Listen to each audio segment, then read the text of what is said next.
Tiene el centro clave, gol. ¡Gol! Madame la Bravette, Mademoiselle la Bravette, Monsieur le Brave, le chat, le chien, le perroquet, l'orang-outan et tous les autres, bonjour. L'instant est grave, car ne nous y trompez pas, ne vous y trompez pas, ne nous y trompons pas. On a frôlé quelque chose, on va dire, peut-être la face émergée de l'iceberg. Mais ne croyez pas que tout roule et que le football est sauvé, car il y a aussi la face immergée de l'iceberg. Ils reviendront, ils ont pris date, ils reviendront sans doute encore plus fort. On va pas revoir les événements parce que on en a tellement parlé que si c'est pour vous faire un podcast qui au passage sera encore un podcast 76, mais c'est le septise parce que je veux à tout prix conclure le podcast 76 avec quelque chose de très précis. Mais chaque fois, l'actualité me fait reculer. Alors peut-être à un moment, on sera au podcast 75, 76, 1000, je sais pas trop quoi. Et je vous dirai la même chose. Mais c'est pas grave. Je suis tenace, on y arrivera. Donc, le titre de ce podcast 76, septième du nom, c'est-à-dire septise, est le suivant. La Super League, virgule, allons plus loin. Je vous disais à l'instant que, bon, ces derniers jours, vous en avez mangé, bu, dormi de cette histoire de Super League et tout le tralala. Et si le podcast est fait pour vous répéter ce que vous savez sensiblement, je ne vois pas trop l'utilité. Donc, on va aller plus loin que la Super League. Et pour ce faire, j'ai essayé de structurer un peu les choses. Là, je suis obligé de faire un plan. Et espérons qu'il soit plus performant que le plan des Pérez, Agnelli et compagnie. Sinon, on est mal barré. Mais c'est peut-être plus fin que ça, cette histoire de plan concernant les grands de ce monde. Et je vais vous le donner, déjà. Alors, en 1, l'hypocrisie des instances internationales, et notamment de l'UEFA et la FIFA. Mais on va faire très vite, parce que vous avez pigé le truc, donc là, je vais un peu me répéter, mais quand même, il faut enfoncer le clou. C'est pas aussi simple, il n'y a pas les gentils d'un côté et les méchants. Mais vous le savez, on va faire très vite sur le 1. Le 2, il n'y a pas de réel syndicat mondial des joueurs. C'est illusoire, et je connais bien l'histoire. Mais là aussi, je vous ferai un blog un peu spécial sur tout ça, parce qu'il y a des anecdotes quand même qui méritent le détour, et on perdrait peut-être un peu le fil. Je dis ça parce qu'il y a eu des déclarations de joueurs qui se plaignent de ça. Or, il y en a un, mais le problème, c'est qu'il n'a aucun poids. Et on l'a bien vu. Le numéro 3, est-ce la victoire du peuple ? Les aficionados de football qui ont été très présents sur les réseaux sociaux, les supporters, notamment en Angleterre, parce qu'il y a un tweet qui m'a un peu interpellé par rapport à ça. Ensuite, number 4, c'est mon côté bilingue, hein, pardonnez-moi. Il y a quand même là-dedans des parts de mystère et des parts d'ombre. Compte tenu de cette précipitation, on va essayer de comprendre, parce que ça paraît clair, manifestement, mais Agnelli et Pérez qui font un enfant dans le dos à Séfrin, ou Séfrine, je ne sais pas comment on dit, mais surtout à leurs proches collaborateurs. Il y a l'interview de Jean-Michel Aulas aujourd'hui, que je vous dise, parce que ce podcast, vous allez peut-être l'écouter demain, dans 3 jours, dans 7 jours. Nous sommes jeudi. Le combien, je ne sais plus. Nous sommes jeudi. Et c'est donc tout a basculé, on est d'accord, mardi soir. Hein, voilà. Ou lundi soir. Je sais plus. Enfin, on est la semaine en question, quoi. Où tout a basculé. Donc, les parts d'ombre et de mystère. Après, nous irons sur le point 5. Pourquoi pas, après tout? Pourquoi pas resserrer l'élite et faire en sorte que dans cette Ligue des Champions, il n'y ait que des matchs avec sensiblement les 10-15 meilleures équipes mondiales, donc 95 à 99% des plus grands joueurs, etc., au lieu de se perdre parfois avec des matchs qui paraissent peut-être un peu moins attractifs, comme le dit Fiorentino Pérez, le Real contre le Partizan Belgrade, tout le monde s'en fout. Mais ça, on avait compris depuis longtemps. Mais, bon, moi, j'ai un certain âge, un âge certain. C'est vrai que je suis bousculé par ça, mais je ne suis pas seul au monde. Et il y a des jeunes qui veulent peut-être autre chose, une autre manière de consommer. Il faut respecter ça, il faut être visionnaire. Et les grands dirigeants du football, au niveau des clubs, se doivent de l'être. Donc pourquoi il faut tout jeter? Et j'aurai une petite discussion avec un brave via Twitter. Je voulais en faire une avec un autre, mais j'ai pas eu le temps. S'il écoute le podcast, qui m'en excuse. On avait pris date et puis j'ai été bousculé. Voilà. Ça, c'est pourquoi pas après tout, donc c'est le point 5. Le point 6, c'est le grand bluff. Le grand bluff de Fiorentino Pérez, parce qu'on a peut-être occulté 2-3 choses là-dedans. Et peut-être que derrière, il y a un plan diabolique, un plan machiavélique.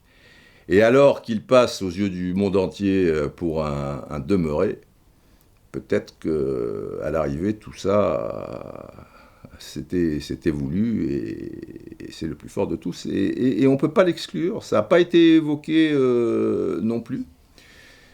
Il passe pour vraiment le dernier des crétins, et c'est peut-être le plus malin de tous, j'allais dire le plus mariole. Mariole, ils le sont tous, hein. À ce niveau-là, je vous rassure, faut bien regarder devant, mais peut-être encore plus derrière, parce que les couteaux sont aiguisés, on le sait. Et le dernier, point 7, je reviens du futur.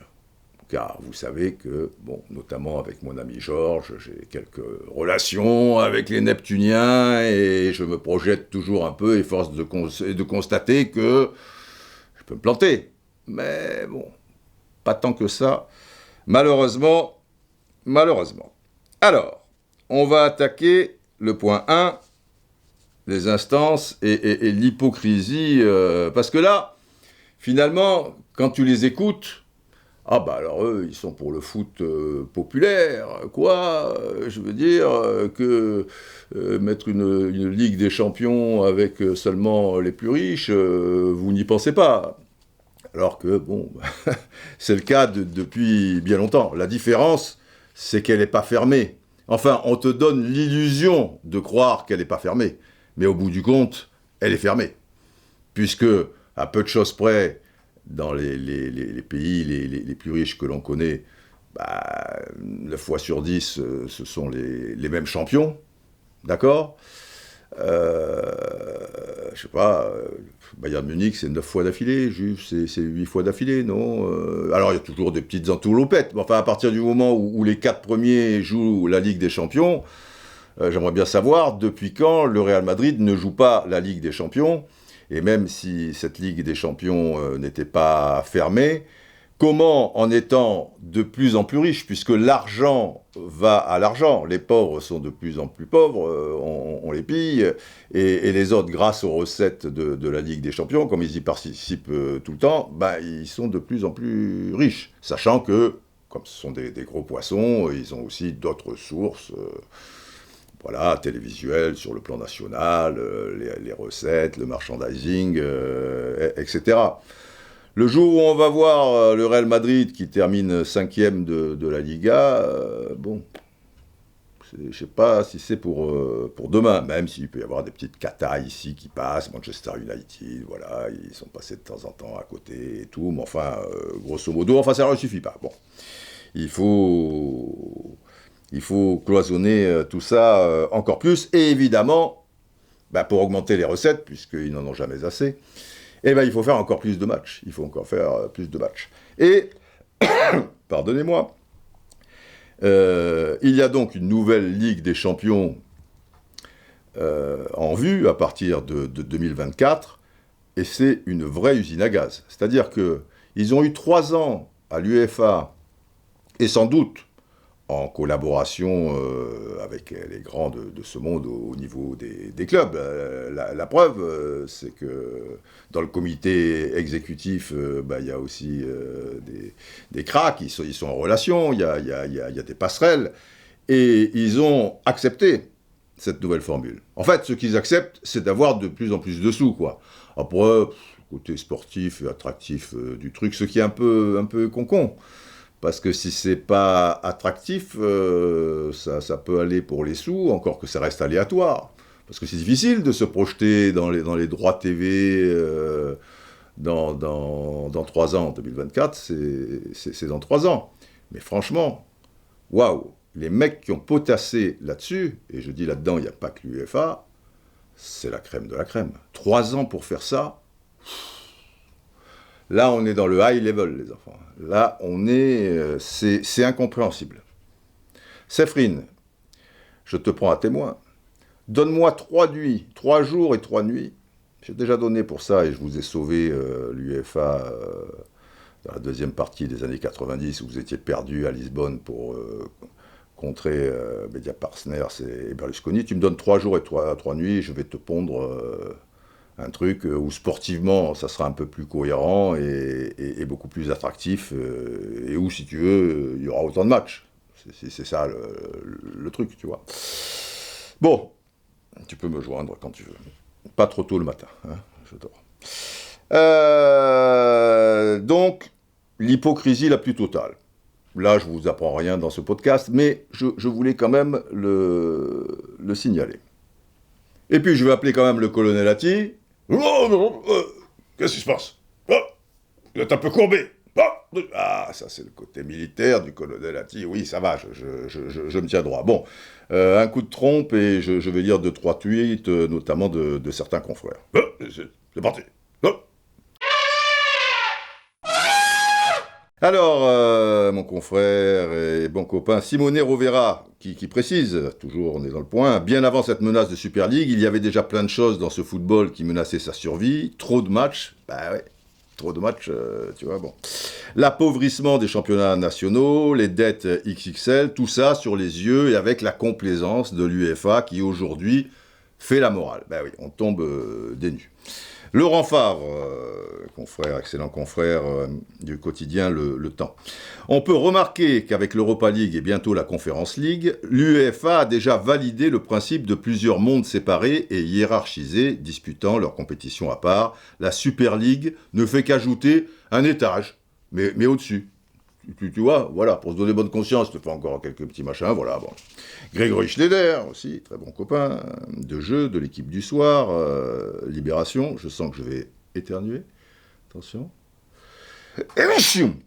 C'est fait. God bless me, et désolé.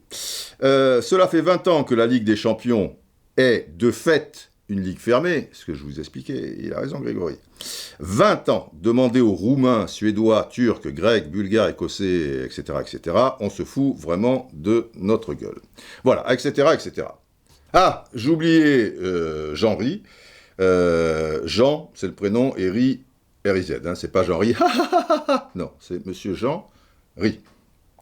Jean-Ry 13, il précise, aux USA, ce sont des franchises qui jouent en vase clos et cela n'oppose aucun problème à la FIFA et au football. Ces cris de vierge effarouchés sont totalement hypocrites, rien n'empêche les sociétés privées d'organiser une Super League. Ben oui, c'est vrai qu'aux USA, le soccer sont des franchises, mais qui sont quand même au-dessus, il y a une fédération. Mais après, les mecs, ils font leur truc. Bref. Et c'est eux qui détiennent le pouvoir, si vous voulez. Sans compter que la FIFA, Monsieur Gianni Infantino, vient de suggérer, il pousse pour ça. En plus, la FIFA, ils ont mis quelqu'un à eux à la tête de la CAF, pour qu'il y ait une ligue fermée de 24 clubs, des 24 plus grands clubs, une grande compétition, donc en Afrique, avec les 24 plus grands clubs, une ligue fermée. La différence, c'est que, c'est toujours le fond du problème, c'est pas la ligue fermée qui les gêne, l'UEFA. Ce qui les gêne, c'est que s'il y a une ligue fermée, alors, pour le coup, eh ben, ils n'ont plus de raison d'être. Ah ouais, la soupe est bonne, mais là, il n'y a plus de soupe. Et donc, tu mangeras du vermicelle jusqu'à la fin, mon ami, si tu veux manger de la soupe. C'est terminé, la soupe j'allais dire aux fèves. C'est délicieux, une soupe aux fèves. Mais là, c'est la soupe aux truffes, tu vois, avec un peu de champagne par-dessus. Ça les emmerde, profondément. Eh ben oui. Tandis que là, pour Gianni Infantino, la ligue fermée, ça le dérange pas, puisque c'est la FIFA qui gérerait cette ligue fermée. Si l'UEFA... Les 12 qui viennent là disent on va faire une ligue fermée, ça va se passer comme ça, comme ça, comme ça. Bon, c'est vous l'UEFA qui gérez. Oh, je pense qu'on pourrait trouver un terrain d'entente. Voilà, c'est l'éternel problème. Alors, sans compter, effectivement, dans cette histoire, la FIFA qui déteste l'UEFA, tu vois ce que je veux dire, qui tire un peu la... Mais bon, bref. Nous allons passer au point 2. C'était quoi déjà le point 2? Pas de syndicat mondial de joueurs. Voilà, il y a @flata59. Ben oui, c'est quand même ballot, parce que dans cette histoire, tu te rends compte... Alors je dis, même, il est regrettable qu'il n'y ait pas un syndicat de supporters et d'aficionados, mais au niveau mondial. Tu vois, pour que ça ait un réel poids. Parce qu'on dit toujours, oui, les gens les plus importants dans le football, ce sont les supporters, ce sont les consommateurs, c'est eux qui font vivre, eux et les footballeurs, bien sûr. Mais il n'y a pas un syndicat de l'un et un syndicat fantôme de l'autre. La FIFPro, tu les as entendus, ils sont au sein de l'UEFA, et ils dénoncent. Oui, mais après. Donc...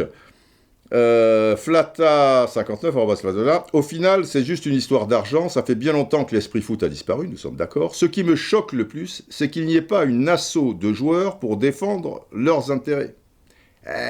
Puis là, je connais bien le problème. Il y en avait une qui pouvait avoir du poids, mais elle a été trahie, si vous voulez, par des gens qui étaient censés défendre les mêmes problèmes. Et je vous en parlerai un jour à l'occasion, parce que tout ça, c'est de la politique et des gens qui ont peur de perdre leur pouvoir, alors que nous, au niveau du syndicat de Maradona, j'avais expliqué aux joueurs qu'il fallait un rapprochement avec les syndicats nationaux, et parce que eux, quand même, c'est...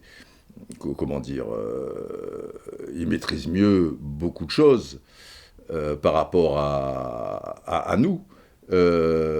Simplement, nous, on avait la puissance d'avoir les joueurs, et que les joueurs montent au front, et que les joueurs aient une influence sur d'autres joueurs, etc. etc. Vous savez comment ça se passe. Alors que là, je représente... oui, en fait, tu représentes... Il y a des joueurs qui ne savent même pas que tu existes. Alors, si tu les représentes, alors qu'ils ne savent même pas que tu existes, et là, c'est très fort, parce qu'il y a Tony Kroos, en novembre dernier, qui dit « Une Super Ligue européenne, nous ne sommes que des marionnettes de la FIFA et de l'UEFA, c'est bien déjà de le remarquer. S'il y avait un syndicat des joueurs, nous ne jouerions pas la Ligue des Nations ou la Supercoupe d'Espagne en Arabie Saoudite. » Mais Tony, il y a un syndicat. Le problème, c'est que... Donc, c'est exceptionnel. Tu as un syndicat mondial qui te dit qu'il représente 60 000 joueurs, mais évidemment, c'est l'association des syndicats nationaux. Moi, quand j'ai créé la IFP, la FIFPro, j'ai découvert que ça existait. Parce que là, ils se sont réveillés quand...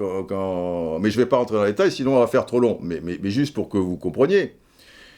Et j'ai demandé à des gens qui étaient impliqués dans leurs propres syndicats nationaux. J'ai demandé à Viali, Ferrara, j'ai dit, mais tu as déjà entendu parler de la FIFPro? Eux, ils sont au fait des choses. Il me dit, non, c'est quoi? C'est un syndicat mondial. Il me dit, qu'est-ce que c'est que ce truc? Donc, Tony Kroos, qui doit être... Donc, de fait, la FIFPro, s'ils disent qu'ils représentent tous les joueurs qui sont sous la coupe des syndicats nationaux, ben, ils représentaient Ferrara et Vialli aussi, sauf qu'ils ne savent pas que ça existe. Bon, là, maintenant, ils sont dans les instances depuis plus de 2 décennies, et il y a quelqu'un comme Tony Kroos, qui doit être dans le syndicat national allemand, ou peut-être Espagne, maintenant qu'il est au Real Madrid, tout ça et tout, et lui, il te dit, putain, c'est con qu'il n'y ait pas un syndicat de joueurs. Donc le mec, il ne sait même pas que ça existe. Donc tu vois la puissance de feu, c'est terrible. On en parlera un jour, parce que c'est quand même intéressant, et on verra certains dirigeants qui sont censés aider les joueurs. Là, je ne parle pas de syndicats, des présidents de FIFA, de CONCACAF, de trucs, c'est terrible. Mais on ne va pas trop s'y pencher, sinon on perdrait le fil. Mais, vous voyez, la NBA, il y a eu, puisqu'on parle tu vois, de choses professionnelles, etc. et tout, il y a eu, il y a quelques saisons, des mouvements très durs, avec les patrons de franchises, etc. et tout. Mais je pense que le syndicat mondial de joueurs de NBA, et qui tu voyais aller au front dans ce syndicat mondial, alors il y avait sans doute des gars très qualifiés, mais ceux qui parlaient et ceux qui, très importants, vis-à-vis des médias relayaient le message, c'était des basketteurs de NBA en activité, ou qui avaient arrêté peu de temps avant, mais c'était des super noms. Donne-moi les noms des joueurs mondialement connus qui vont aux instances de la FIFA ou UEFA pour négocier avec eux. Et ouais, c'est ça le problème. Bon, nous on leur a apporté ça. Mais on leur a apporté peut-être un peu d'ombre. Ben, c'est comme ça. Bon, on va enchaîner avec le point 3. Ah, la victoire du peuple, la grande victoire du peuple.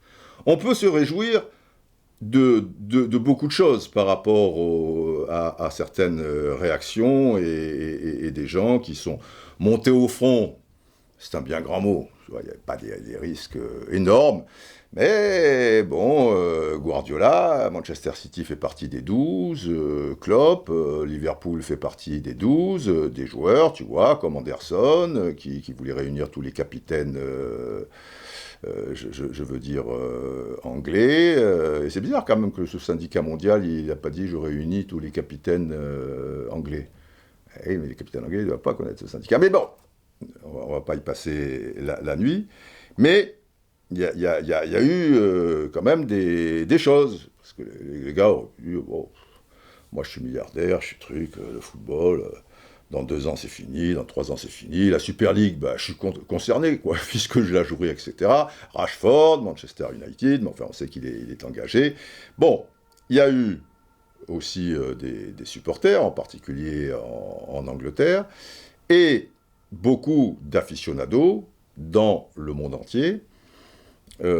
Ça, c'est le côté positif des réseaux sociaux, parce que s'ils n'existent pas, c'est les médias qui peuvent faire la différence. Il se trouve que là, pour le coup, ils l'ont fait aussi, et de manière unanime.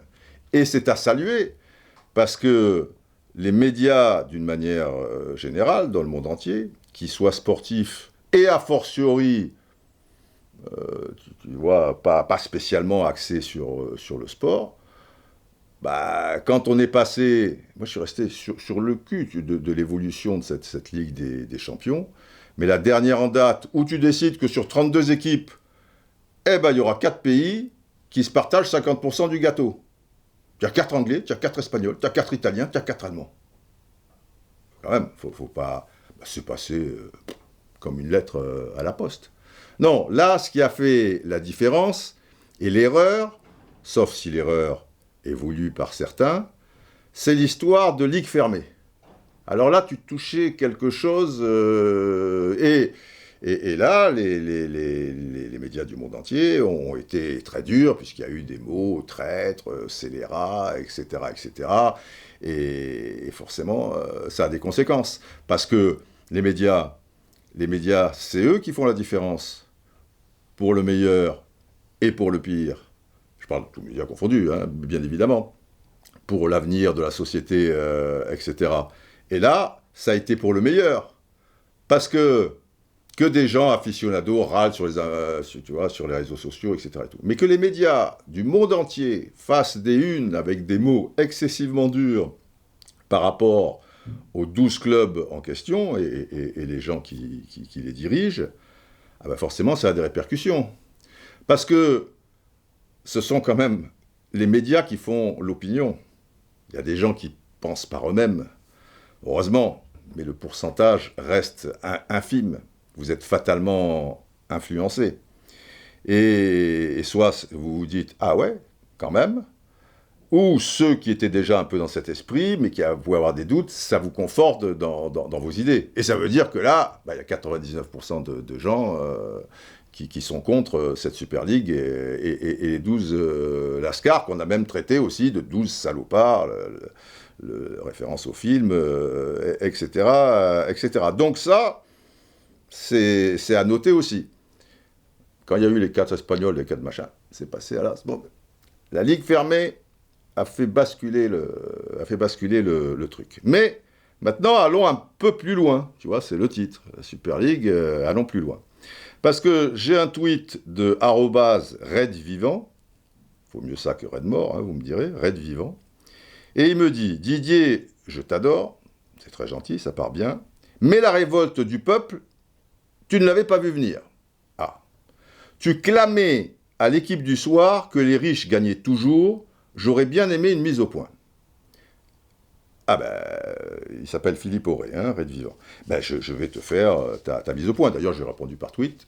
Prochain podcast, je te fais ta mise au point. Bon, déjà, j'ai fait 2 EDS ou 3 EDS donc, sur la chaîne L'Équipe où j'en ai parlé. J'ai dit le fond de ma pensée par rapport à tout ce qui se passait. Et j'ai pas le souvenir d'avoir dit « les riches gagnent toujours ». Et encore moins de l'avoir clamé, parce qu'il dit que je le clame à l'équipe du soir, justement, que les riches gagnent toujours. Je l'ai peut-être laissé entendre, parce que clamer, tu vois quelque chose, bah c'est rouler tambour, sonner trompette.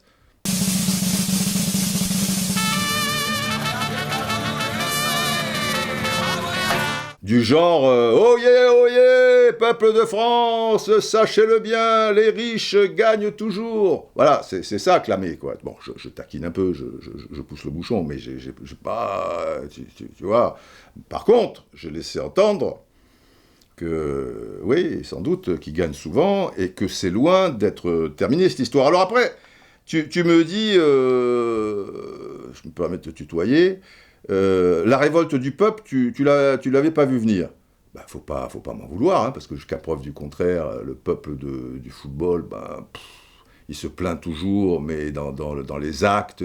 Après, la révolte du peuple, il y a eu, oui, des supporters, notamment, on a ces images de Chelsea, etc. et tout. Bon, j'ai pas vu sur les Champs-Élysées 10 000 aficionados, tu vois, avec des banderoles et tout. Oui, sur les réseaux sociaux, mais enfin, c'est très bien. Après, je l'ai pas vu venir. J'ai des côtés oracles sur les bords, et je pense qu'il faut savoir déjà que je peux me tromper. Ça fait un, tu vois. Et il ne faut pas m'engueuler parce que je ne l'ai pas vu venir, tu vois. Est-ce qu'il fallait la voir venir bon, j'ai vu une mise au point, mais déjà, je ne vois pas tout, hein, parce que, bon. Et puis voilà, j'ai l'impression de me faire un peu engueuler. Je veux une mise au point parce que tu clames haut et fort, j'ai rien clamé du tout. Et deux, j'ai pas vu la révolte du peuple. Laisse-moi, tu vois, un peu absorber déjà aussi tout ça, quoi. C'était pas... comment veux-tu que moi, il y a une semaine, machin, je te dise oh, je vois un truc là-bas. Attendez, bougez pas. Oh là là, c'est une révolte. Ben tiens, du coup, ça nous ramènerait même à un moment de l'histoire, tu vois, soyons fous, la grande histoire de France. Souvenez-vous, avec un certain Louis XVI, donc, qui est un peu déconnecté, tu vois, ça s'agite un peu dans le pays, et puis, bon, à un moment... il y a révolte, tout ça et tout, truc, et je ne sais plus trop qui lui dit, il faut revoir le film Le Souper avec Claude Rich, je crois que c'est Neil Astrup qui est en face. qui dit alors une révolte, non, sire, ce n'est pas une révolte, mais c'est une révolution. On n'en est pas là. C'est pas encore donc la révolution. Mais je veux dire, qu'est-ce que tu veux que je vois? Alors, oui, les supporters ont joué un rôle. Le peuple, je te l'accorde, a joué un rôle. Mais je ne pense pas que c'est le peuple là-dedans qui fait la différence. Les médias, oui. Et aussi, et beaucoup, les politiques. Ça ne t'aura pas échappé que c'est Manchester City qui se retire en premier. Et tu penses bien, tu sais qui est à la tête de Manchester City. Et donc, à partir du moment où le gouvernement qui accueille son club, en quelque sorte, Manchester City, prend position, bah, c'est réglé. C'est pas jouable. C'est comme si Nasser El Khelaifi, président du PSG, avait fait partie des 13-14, enfin des 12, mais ça aurait fait 13, on va dire, s'il avait été le 13e. Et ça a dû jouer aussi pour pas être le 13e. Il y a aussi d'autres raisons à cela, et peut-être une lucidité de sa part, et une bonne foi, je ne sais pas, dans son cerveau. Mais à supposer qu'il soit le 13e, bah, si le président Emmanuel Macron est compte tenu de l'importance de la France par rapport au Qatar et des liens qui les unissent, tu penses bien qu'il aurait été aussi le premier avec Manchester City à égalité à vite dégager. Donc, les politiques, c'est rare à ce niveau-là, quand même, qu'au plus haut niveau, en 3 coups de cuillère à peau, et puis ils ont été réactifs, tu vois, ils peuvent laisser faire un petit peu... bon, ils ont aussi d'autres chats à fouetter. Donc, pour le coup, c'est que, ouais, ça a eu, à mon sens, beaucoup de poids. Mais, mon cher Philippe Auré, @redvivant, tu laisses entendre donc voilà, que les riches gagnaient toujours et que là, bon, bah, ça veut dire qu'ils auraient perdu. Alors, la mise au point, je vais te faire la mise au point pour conclure. Je ne veux pas te faire de peine, mais dans cette histoire, et contrairement peut-être aux apparences pour toi et pour un certain nombre de personnes, je ne peux pas encore te dire qui a gagné. Et je ne peux pas te dire que les riches ont perdu. Et que le football, pour le coup, a vraiment gagné. Il a peut-être gagné un peu de temps, mais c'est l'avenir qui le dira, si tu veux, si le foot a gagné, ce qu'il peut encore gagner, puisqu'il a beaucoup perdu, on est d'accord. À mon sens, il n'y en aura jamais assez pour eux, et ils reviendront encore et toujours. Et je pense qu'ils ont gagné un peu de terrain. Je vais te faire un rapprochement. J'ai fait une vidéo récemment sur Twitter, désolé pour ceux qui l'ont vu, parce que j'ai donné l'impression de me répéter. Et j'ai essayé de calquer un grand moment d'histoire par rapport à ce qui se passait entre les instances internationales et donc les 12. La Super League. Dans le début, enfin, après la Deuxième Guerre mondiale, le monde s'est divisé en deux, avec 2 ultra-puissances. D'un côté, il y avait le bloc de l'Est, et donc l'Union soviétique, et de l'autre côté, il y avait le bloc de l'Ouest, c'est-à-dire les États-Unis. Et ça a été ce qu'on a appelé à l'époque la guerre froide. Et là, choisis qui est machin, peu importe, mais d'un côté, tu as les instances internationales, et de l'autre côté, tu as donc les gros clubs qui en veulent plus, toujours plus. Et ils s'opposent. Et c'est intimidation sur intimidation, et celle-là a été forte. Tant et si bien qu'on peut supposer qu'elle rappelle la fameuse histoire des missiles. C'est quoi l'histoire des missiles? Dans le début des années 60, Fidel Castro, qui a donc pris le pouvoir à Cuba, ce qui n'amuse pas du tout les Américains qui ont tenté, par le biais d'anciens Cubains, de renverser le gouvernement, la paix des cochons, tout le tralala, mais victoire totale de Castro. Mais Castro réalise que, évidemment, il est en danger par rapport aux puissants américains qui se trouvent à quelques kilomètres de ses côtes, la Floride, et qu'on veut l'éliminer, et que ça ne va pas être facile pour lui, même avec la meilleure volonté du monde, il va falloir qu'il s'allie à un gros poisson. Quel est le gros poisson ? L'Union soviétique. Donc, lui qui, à la base, n'est pas communiste, si tu veux, mais comme il s'allie avec l'un ou l'autre. L'autre, il y en a un qui veut le tuer. Bon, bah l'autre, il va chercher l'autre. Et évidemment, les soviétiques, ça les arrange. Parce que si tu es de Cuba, tu as un poste on ne peut plus stratégique, tu as quelques kilomètres des États-Unis. Mais pire que ça, les soviétiques vont amener des missiles nucléaires à Cuba, et qui seront dirigés vers les États-Unis. Ils ne vont pas être dirigés vers l'océan, tu vois, évidemment. Bon, bref. À partir de là, le monde tremble, parce qu'il y en a un des deux qui va appuyer sur le bouton rouge et faire tout sauter. Ça va être, là, ça va pas être la guerre des tranchées, si tu veux, ça va être la guerre nucléaire, donc il va y avoir des milliards de morts, tu vois, les trucs, ça va aller très vite. C'est la fin du monde, en fait. Comme là, c'est la fin du football. Donc il y a un bras de fer terrible entre Nikita Khrouchtchev, qui est donc number one Union soviétique, et John Fitzgerald, j'arrive jamais, bref, John Fitzgerald. Et pourtant, on a fait des soirées pasta avec Marilyn Monroe, John, ses frères, tout ça et tout, mais je n'arrive jamais à dire Fitzgerald. Bon, John Kennedy, on ne va pas se faire chier, qui est donc le responsable de l'administration américaine des États-Unis, patati patata, le président américain.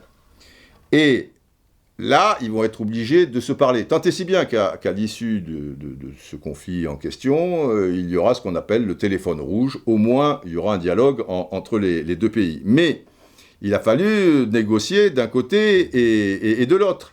Et les soviétiques, quand ils font ça, c'est pour ça que je te fais aussi le rapprochement, on va dire, en l'occurrence, que les soviétiques, ce sont les grands clubs. Et les Américains, ce sont les instances internationales de foot. En amenant les missiles nucléaires, il va falloir donc qu'ils les retirent.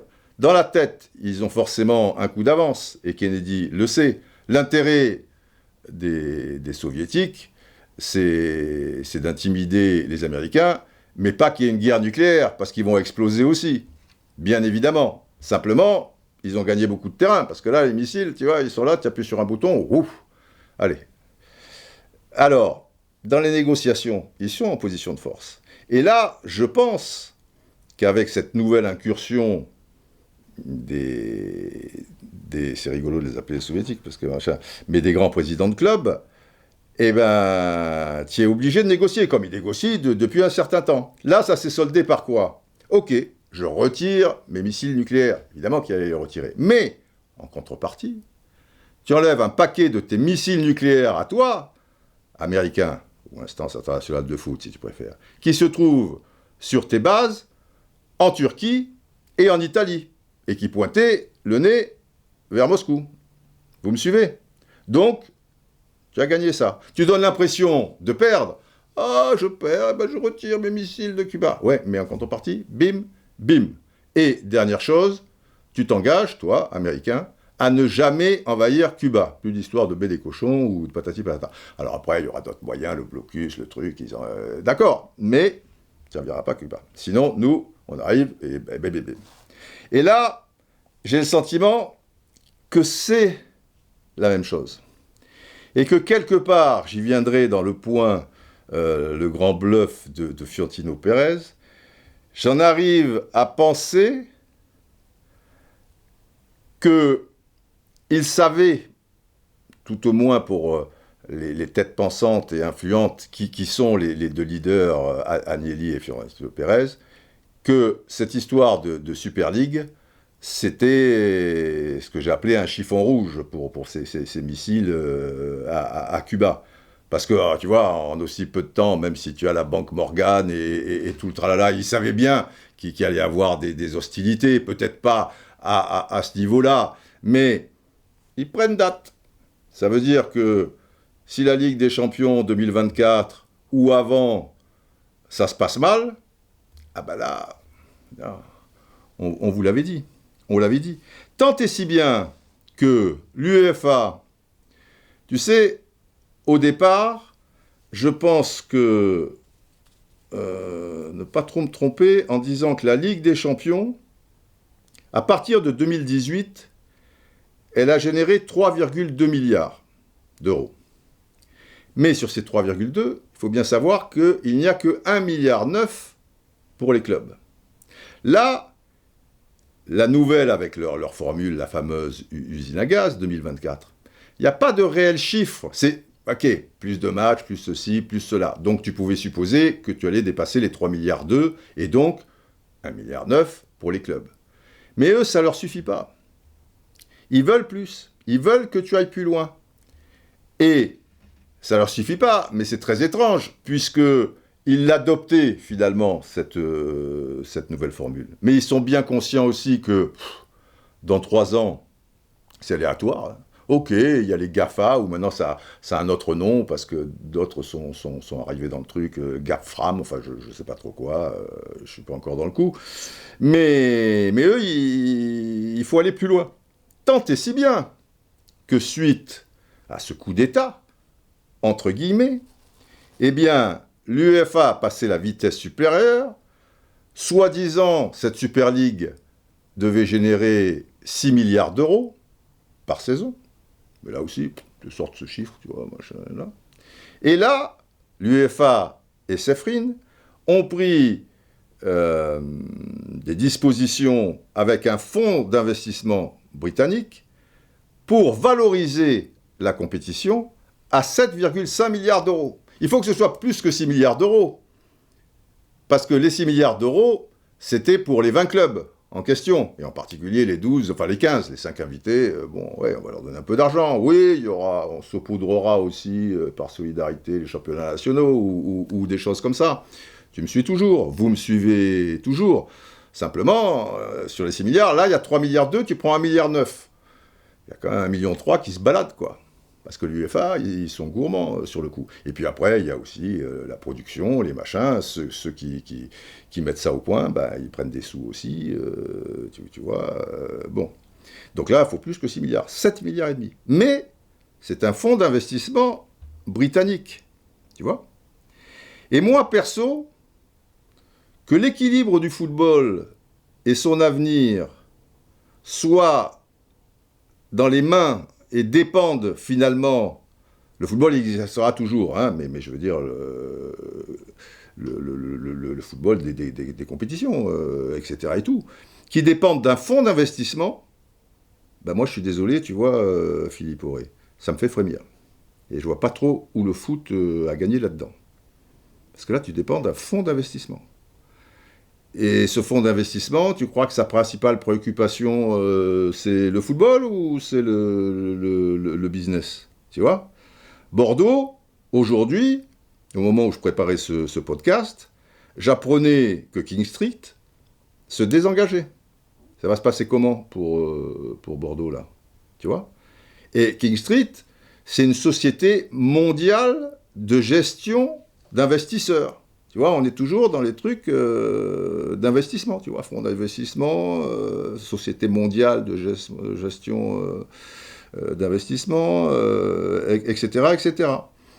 Alors, est-ce que le foot a gagné là-dedans, si tout dépend d'un fonds d'investissement britannique? Alors tu me diras, oui, ils vont prendre quelque chose de costaud, hein. C'est pas le mec au coin de la rue là, qui a monté un petit fonds d'investissement.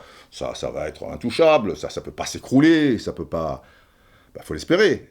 Parce que même si ça s'effrite, ou à un moment ils disent « Pou, on est allé dans ce truc-là, et puis zou, on se casse », tu vois, on a des exemples assez récents en France comme ça, même si c'était pas un fonds d'investissement. Bah, à l'arrivée, tu fais comment? Bernard Madoff. Vous avez sans doute entendu parler de Bernard Madoff. Bernard Madoff, c'est une société d'investissement. Bon, il a fait une petite escroquerie. Bernard, tu vois, bon, je peux pas en dire trop de mal, on a fait 30 soirées pasta sur la 5e avenue, tu vois, bah, enfin des pastas, un mélange de champignons, caviar, truffes, voilà, c'est des pastas un petit peu particulières, forcément. Bernard, c'est Bernard, toujours, bon, bah, c'est Bernard. Bon, bref. Mais alors, il a fait une petite escroquerie. Ça se joue sur 65 milliards de dollars. Ah, c'est un petit truc, tu vois, un petit écart, tu vois, 65 milliards de dollars, bon, bref. Alors tu me diras, c'est un escroc. Ah oui, ça, il n'y a pas de doute, c'est le bon mot. Mais quand tu entends l'affaire Madoff, etc., et que tu vois le système, tu vois qu'il avait mis en place, machin, tu as l'impression que le mec, putain, t'es tombé sur l'escroc du coin, machin, un truc. Un petit sous-entendu, sa société d'investissement, c'était un truc un peu vide à la base, tu vois. Je pense que pour le grand public, c'est un peu ça. Ah ben non. Ah non, non, non. Sa société d'investissement, la Madoff Investment Securities, alors c'est marrant qu'il y ait le mot sécurité, parce que c'était pas très sécurisant finalement. Bon, allez, bah, une petite connerie, 65 milliards de dollars, quel truc, vous n'allez pas m'emmerder pour 65 milliards de dollars. Bon. Mais sa société d'investissement était l'une des principales sociétés d'investissement de Wall Street. Ça vous parle, Wall Street? Voilà, ce n'était pas l'une des principales sociétés d'investissement rue Marbeuf à Paris. Tu vois? Non. Wall Street. Wall Street. Hein, la crise de 1929. Wall Street. Le jeudi noir. Donc, c'était du costaud. Dans l'absolu, c'était tellement costaud, puisque c'était la principale société d'investissement de Wall Street, que l'UEFA, pour valoriser son tralala, tu vois, à 7,5 milliards et tout, ils auraient pu, alors là c'est un fonds d'investissement britannique, mais ils auraient pu s'adresser à Madoff lors de ces belles années, des belles soirées pasta. Ben oui. Et puis après, alors je ne dis pas que toutes les sociétés d'investissement à la base ou derrière sont tous des escrocs et qui vont tous s'écrouler. Mais en tout cas, tu dépends de ça. Et l'économie, ça va, ça vient. Et, je le répète, les motivations d'un fonds d'investissement, c'est pas forcément pour l'amour du foot, quoi. Tu vois? Alors, tout ça mis bout à bout, le peuple, la révolte du peuple que je l'ai vu venir ou pas vu venir, machin, que les riches gagnaient toujours, j'ai clamé ça, oyez, oyez, braves gens, truc, j'ai rien clamé du tout, mais enfin bon, on va pas y passer la nuit. Tu voulais une mise au point, ben voilà ma mise au point.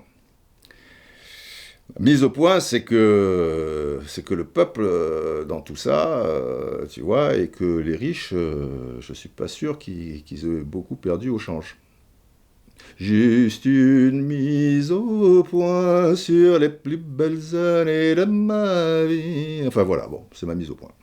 Pour terminer, pour conclure sur ce point, c'est le point quoi? C'est le point 3, la victoire du peuple, ouais. Il y a quand même toujours ce chiffre qui, moi aussi, me fait frémir et qui laisse entendre que les riches gagnent quand même assez souvent, tu vois, c'est quand même le pot de fer. Et le peuple, c'est le pot de terre. Le fameux chiffre qui tue sa mère, quoi. Les 10% des habitants de notre planète, les plus riches, les 10% les plus riches, donc de la planète, possèdent 83% de la richesse mondiale. Tu vois le topo.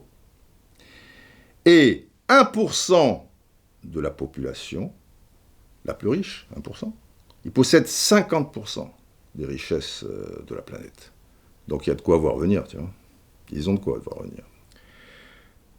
Voilà donc pour le chapitre 3. La victoire du football, la victoire du peuple, etc. Certains le pensent et moi pas, pour les raisons que je viens de vous expliquer. Nous passons au chapitre 4.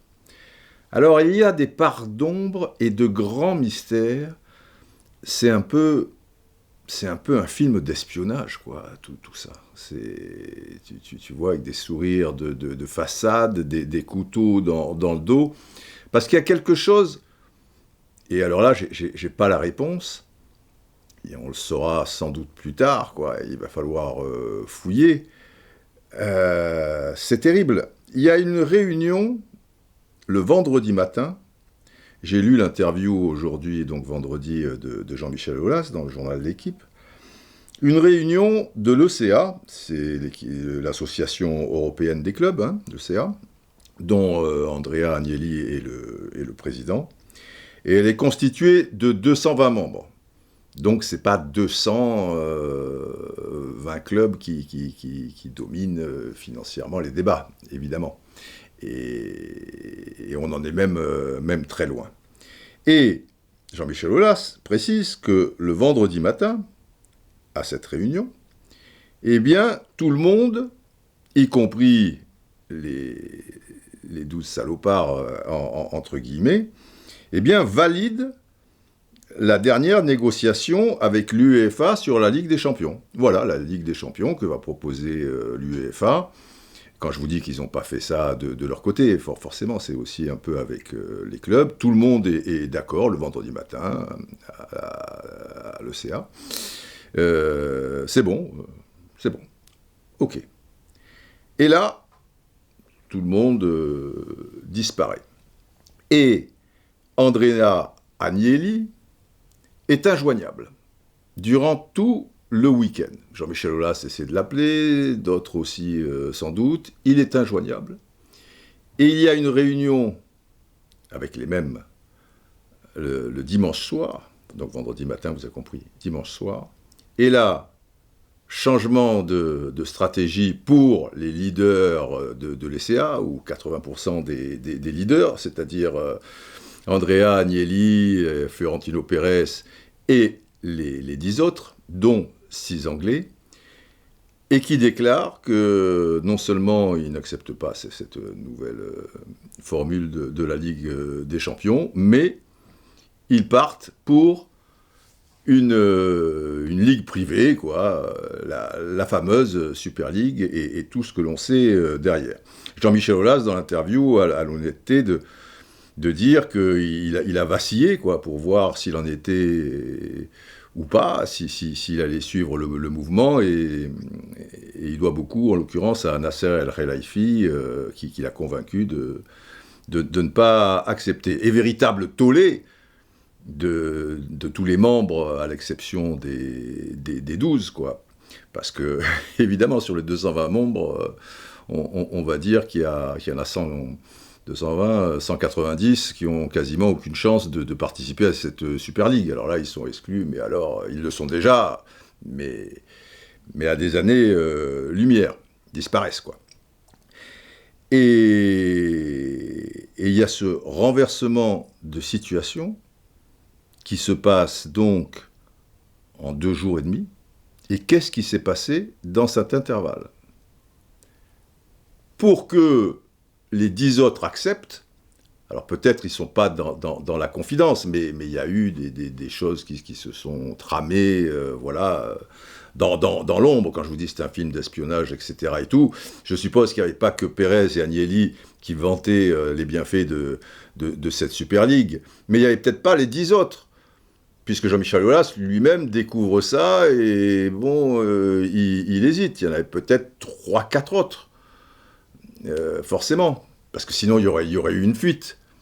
Et 3-4 plus les 2, allez, on va dire 6, et puis il y en a 6 qui basculent, parce qu'ils étaient plus ou moins pour ça quand même quelque part. Donc, qu'est-ce qui s'est passé dans l'intervalle pour que les 2 leaders, on a compris que les 2 leaders sont Agnelli et Florentino Pérez, basculent comme ça, et face à un tel virage? Agnelli, qui est très proche de Séferine, il est même parrain d'une des filles de Séferine, ou quelque chose comme ça, à moins que ce soit l'inverse, je ne sais plus. Bref, le vendredi, il y avait une histoire de communiqué où Séferine dit à Agnelli, bon, alors ça va, c'est d'accord, ouais, et Agnelli dit... ouais, tu devrais faire un communiqué, d'ailleurs, c'est bon. Et puis finalement, ils ne le font pas, pour des raisons X. Enfin bon, le vendredi, il n'y a pas de problème. Agnelli, et donc Pérez, etc., c'était réglé. OK pour la nouvelle formule proposée par l'UEFA. Qu'est-ce qui s'est passé pour que tout bascule? Je ne le sais pas. Et puis là, je ne vais pas extrapoler parce qu'on peut partir dans toutes les choses possibles et imaginables. Et on va passer au chapitre 5, pourquoi pas après tout ? Pourquoi, finalement, cette histoire de ligue fermée ? Pas complètement, puisqu'il y a 5 invitations. Il y en a 15 qui sont là pour la vie, et il y en a 5, au coup par coup, qui sont invités. Sous quels critères, je ne sais pas trop, mais il y a une petite ouverture. Mais quoi qu'il en soit, ils sont donc 20 dans la Super League en question. Si l'un des 15 termine dernier d'une saison, tu vois, et puis l'autre avant-dernier et tout, ils descendent pas. Les 5, par contre, ça tourne. Mais j'ai eu des échanges avec des aficionados, des supporters, et via tweet, une minorité, certes, mais qui me disait, après tout, pourquoi pas, vous faites une fixation sur cette ligue privée. Et c'est vrai qu'il faut être ouvert, il faut des arguments, mais il faut aussi qu'il m'en donne. Alors je vais m'appuyer sur un tweet de @Elias57150. Voilà. C'est donc... il fait partie des personnes qui auraient été pour. Salut Didier, déjà je veux te dire merci pour tout ce que tu fais, parce que j'adore tes analyses, EDS, podcast, da. On voit bien que depuis 2-3 décennies, le football est rentré dans une spirale financière infernale. Quand Maradona a coûté 12 millions d'euros à Naples en 84, Neymar, lui, 30-35 ans plus tard, est acheté 222 millions d'euros. Donc c'est-à-dire sensiblement 20 fois plus. Dans cette course folle, la FIFA et l'UEFA n'ont rien trouvé de mieux pour accroître encore et encore le revenu que de changer de format des compétitions. Coupe de monde de 32 à 48, Euro de 16 à 24, Ligue Champion de 32 à 36, création de la Ligue des Nations. Là, je mets un petit bémol, Elias, hormis la Ligue des Champions qui passe de 32 à 36, bon, ça va, c'est pas un drame. Mais pour ce qui est des Coupes du Monde, Ligue des Nations, Euro, etc., c'est extrêmement politique aussi. C'est sûr que si tu te présentes à la FIFA et que tu vas dire au continent africain que vous aviez X qualifiés pour une phase finale de Coupe du Monde, si tu augmentes le nombre de participants, et là où il y en avait X, tu dis vous pourrez en avoir Y, tu vois, et donc c'est un argument de campagne imparable, et etc., etc. Donc là, on n'est pas trop dans les clubs. On l'a bien vu à l'Euro, cela donne des premiers tours sans grand intérêt, car même en étant troisième, on peut se qualifier pour la phase finale, exemple Portugal 2016. Oui, tout le monde se qualifie, tout le monde se truc. C'est vrai que le football n'en sort pas grandi, et si tu veux intéresser les gens au football, ou garder ceux qui aiment le football, c'est pas l'idéal, c'est archi contre-productif. Bon, à cela, Florentino Pérez, qui n'est ni plus ni moins favorable au foot business que l'UEFA et la FIFA, nous sommes bien d'accord, propose une autre solution pour augmenter les revenus. Non pas augmenter le nombre d'équipes, mais en réalité augmenter la qualité. Il faut savoir que dans la nouvelle formule de Ligue des Champions version UEFA, à partir de 2024, jusqu'à 2024, il y a 96 matchs. À partir de 2024, alors là c'est un grand bond, il y a 180 matchs. Et pour la formule de la Super League, il y a également 180 matchs. Donc c'est pas la quantité, tu vois, ça sera plus la qualité. Et si tu peux jouer 180 matchs de Ligue des Champions à partir de 2024 et garder suffisamment de dates pour les championnats nationaux, ce qui est le cas, ce qui est prévu, ça veut dire que avec la Super League, les championnats nationaux, ils existent aussi. Tu peux pas dire, elle écrase tout. Alors oui, tout le monde va passer à 18, voire à 16. Mais ça, c'est avec l'UEFA. Tout le monde le sait. Donc, ça serait la même chose avec la Super League, mais en aucun cas, tu es bloqué et tu dis, cette Super League, elle prend tellement de place que on va jouer à 10 équipes, le championnat national. Non, il peut continuer. Il peut continuer. Donc, on est d'accord, il y a augmentation, il n'y a pas augmentation, voilà. Mais en réalité, j'en reviens à Elias, il augmente la qualité par le fait de faire un championnat avec les équipes. Alors, il y a quelques défauts dans cette proposition, notamment que les membres ne puissent être relégués. Il faudrait créer 2 divisions, nous dit Elias, pour cela, à mon sens, avec une relégation possible pour tous. Oui, c'est sûr que... Et ça laisse entendre qu'ils ont tout fait pour marquer le coup, mais s'exposer à un tollé général qu'ils n'imaginaient peut-être pas aussi fort, mais qui allait être conséquent. C'était cette histoire de ligue fermée. Et il y avait des manières un peu plus subtiles pour contourner ça, sachant qu'elle est déjà plus ou moins fermée. Tu vois, donc tu pouvais être un petit peu souple si tu voulais vraiment passer en force. Mais est-ce qu'ils voulaient vraiment passer en force? Toute la question est là.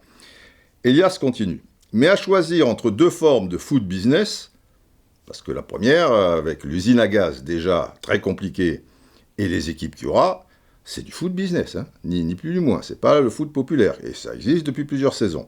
Pourquoi ne pas préférer celle qui offre le meilleur niveau de jeu? Et là, oui, on peut supposer que s'il y a pas s'il y a quand même des descentes, que c'est un peu ouvert, oui, pourquoi pas? Si c'est censé ramener les fameux revenus dont parlent Pérez et Agnelli. Ce qui reste à prouver, quand même. Ce qui reste à prouver.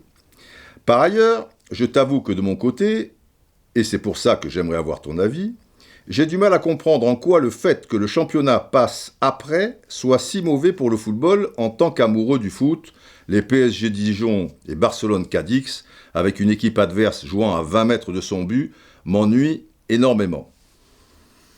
On ne peut pas lui donner complètement tort. De toute manière, les championnats vont passer de 20 à 18 dans un premier temps et après de 20 à 16. Donc, l'élite va, à toute proportion gardée, se resserrer. On le voit d'ailleurs aujourd'hui avec le PSG qui rame, les autres qui ont un peu moins peur, qui se sont organisés. Je ne dis pas que l'année prochaine, à 5 journées de la fin, on aura encore 4 équipes qui se tiennent en 3 points, mais disons que voilà, le championnat reste intéressant et ouvert pour une fois. On voit la Juventus qui en chie pas mal en Italie. Bon, le Bayern est devant. En Angleterre, c'est souvent ouvert. Un coup, c'est Manchester City, un coup, ceci, cela. Leicester, ils sont glissés. Et peu à peu, en Angleterre, mais eux, ils ont de telles rentrées financières, ça veut dire que même si les clubs ne jouent pas la Ligue des Champions, ils peuvent être très riches. Et on voit qu'on se dirige à un moment vers un top 8, ce qui paraît invraisemblable en Allemagne, en Italie, en France, etc. Mais ça deviendrait peut-être plus ouvert que les 10 dernières saisons, par exemple. On aurait là presque chaque semaine, puisqu'il y a 180 matchs, c'est-à-dire que le mardi, mercredi, jeudi, on double quasiment les matchs, quoi. Il y en avait 96, là on passe à 180. Et puis là, ils vont faire en sorte que, voilà, chaque semaine, il y a un match de Ligue des Champions. Les coupes nationales, elles vont morfler, etc., etc. Et de toute manière, avec les rentrées d'argent, on peut supposer que les grosses équipes auront l'équivalent. Il y en avait déjà un, donc là, c'est un triplé. Un triplé, c'est pas mal. J'en étais où? Oui, qu'ils vont faire en sorte d'avoir 2 équipes, une pour le championnat et une autre pour la Ligue des Champions, avec des vases communicants, etc. Mais de manière peut-être plus prononcée que cela ne l'a été jusqu'à présent. Alors, voilà, chaque semaine, l'apogée, peut-être réellement constant, au très très haut niveau. C'est un peu long, mais j'espère que tu prendras quelques minutes pour lire ça. Ouais, j'ai lu, et en plus je t'en parle, tu vois. Et pourquoi pas me donner ton avis? Je vais te le donner. Tu sais moi-même, comme tu le fais dans tes podcasts, que certaines idées doivent prendre le temps d'être développées. Non, mais c'était long, mais bon. Alors, il faut prendre aussi en considération certaines choses. Moi, je vous dis, j'ai un âge avancé, mais voilà, les choses évoluent. C'est pas la peine de se braquer ou rester peut-être à certains moments forts que j'ai trouvés du football, notamment dans les années 70-80, voilà. C'est sociétal aussi, le football ne peut pas rester dans sa bulle, on va dire. Et il faut noter un certain nombre de choses. Après, moi, ces sondages, il faudrait me dire d'où ils sortent quand même, mais il y a deux choses qui m'ont interpellé. Il y en a un, ils l'ont fait donc pour cette Super League. Donc cette Super League, elle n'était pas cachée au fin fond d'une grotte. Ce qui a surpris les gens, c'est qu'elle sorte de manière aussi brutale et dans ce timing. Après, ça fait un bout de temps qu'ils étudient la chose. Donc, ils ont fait au mois de février 2021 un sondage auprès de 4063 passionnés de foot de 15 ans et plus, uniquement dans 5 pays. Alors, il y avait 804 personnes sondées en Espagne, 835 en Italie, 812 en Allemagne, 812 en Angleterre, 800 en France. Et tu mets bout à bout, ça fait 4063.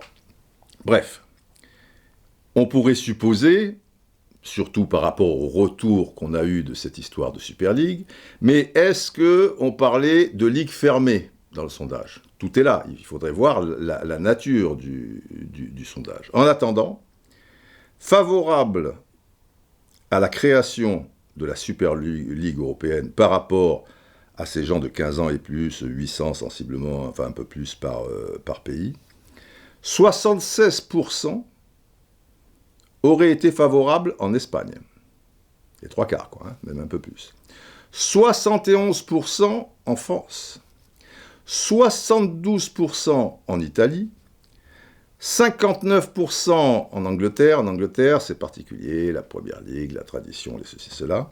Et 57% en Allemagne. La Bundesliga est également extrêmement populaire.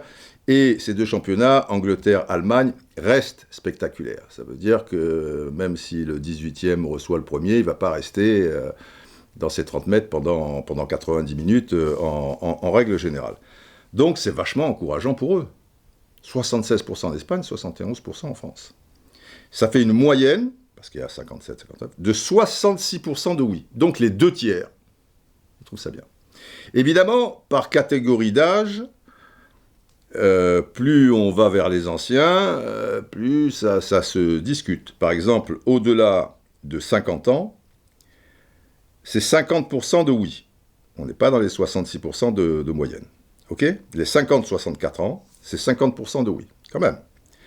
Et évidemment, l'emporte, non pas les 15-24, 73%, c'est pas mal, 73%, on est près des trois quarts, mais en fait les 25-34 ans, 76%, et les 35-49 ans, qui restent jeunes mais aussi anciens, qui ont quand même connu un autre football et tout, ils sont à 71%. Donc c'est quelque chose, après j'aimerais connaître l'énoncé du sondage et s'il y a ligue fermée. C'est pour ça que je vous dis que c'est le sens de l'histoire et elle va arriver, cette Super League, de manière un poil plus subtile, je pense. Après, il y a un deuxième sondage, là aussi j'aimerais connaître un petit peu les détails, parce que c'est Agnelli qui nous donne les résultats. Agnelli, je ne vais pas lui confier, tu vois, toute ma confiance. Bon. Alors, Agnelli explique notamment, mais il doit y avoir du vrai là-dedans, enfin le mec ne peut pas, tu vois, que 40% des jeunes entre 16 et 24 ans n'ont pas d'intérêt dans le monde du football.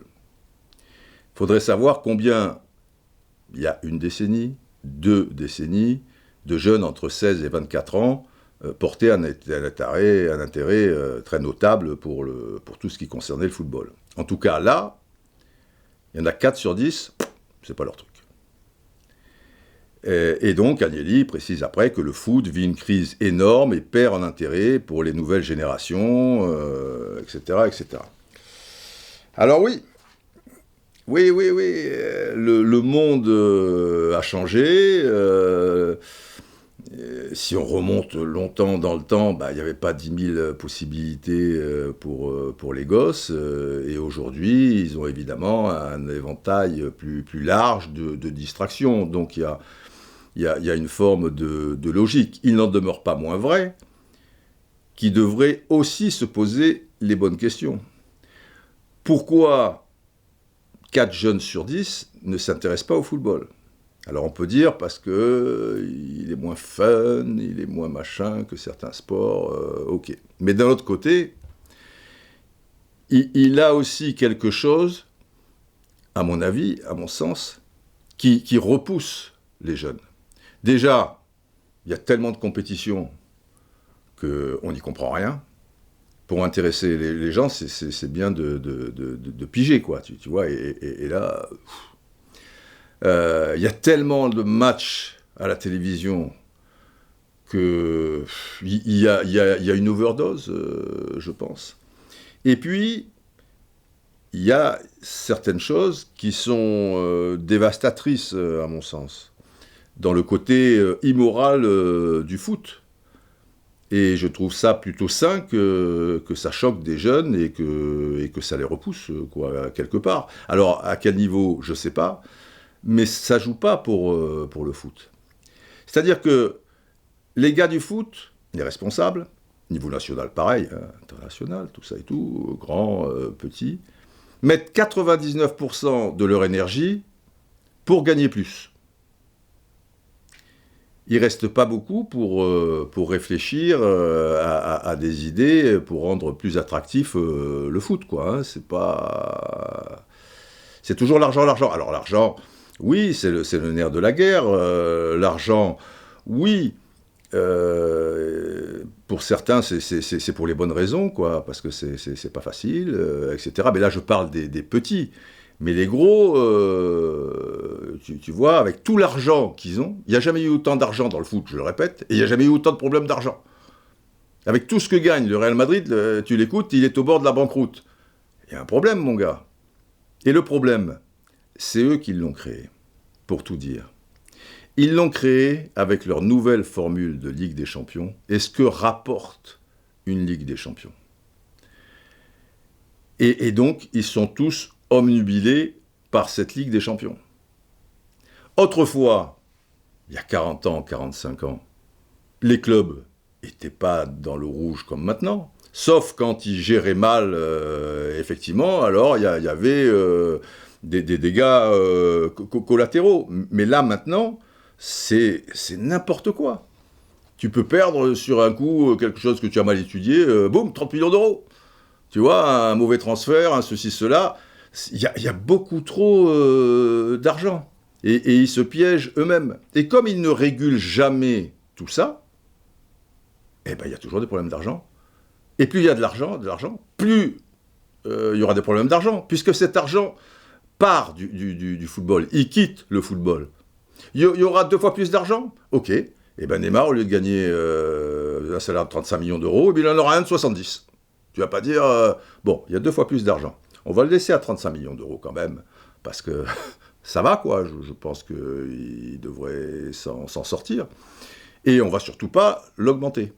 Ah ouais, mais comme tu auras un club en face qui est 2 fois plus riche et qui voudra Neymar, eh ben lui, il va lui donner les 70 millions d'euros, etc., etc. Donc, tu n'en finis plus. C'est le tonneau des Danaïdes, quoi. Plus tu mets de l'eau, plus tu en perds. Alors maintenant, pour te répondre, Elias, essayer de comprendre les dangers que je vois par rapport à cette Super League, où tu me dis, il n'y a pas plus de matchs, les championnats nationaux peuvent se jouer, où est le problème ?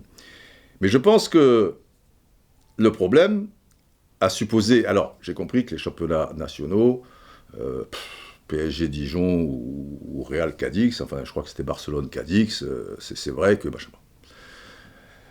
C'est sûr que, je le répète encore, la Ligue des Champions a vampirisé le football, car il est d'une telle qualité aussi pour certains matchs, et d'un point de vue émotionnel, dès qu'on arrive aux éliminations directes, que le reste te paraît fade puissance 10, qu'ils soient dans leurs 30 derniers mètres ou pas.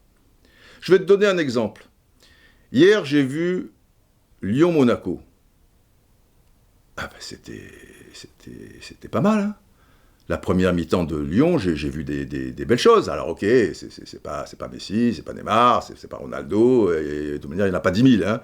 Mais ça a joué. Monaco, alors du coup, ils étaient étouffés, qui marchent bien à l'heure actuelle, mais il y a eu des tas d'actions, des tas de choses sur le plan émotionnel. Est-ce que, tu vois, Voland doit prendre un rouge au début? Est-ce que ceci, cela, boum, poteau, transversal, etc.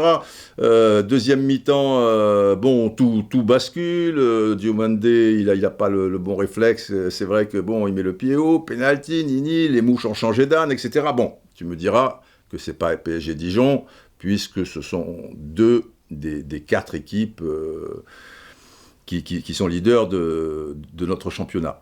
Mais bon, il y a certaines choses, quoi. Et tu n'es pas obligé de regarder PSG Dijon aussi, hein. Il y aura toujours des... Ok. C'est sûr que PSG Angers, même s'il y a eu quand même des belles choses, mais il n'y avait pas le côté émotionnel un petit peu attractif. Bon, mais là aussi, c'est vrai que ce n'est pas le championnat. C'est qu'il y en a un qui passe et il y en a un qui reste en rade. Et ça ajoute beaucoup de choses.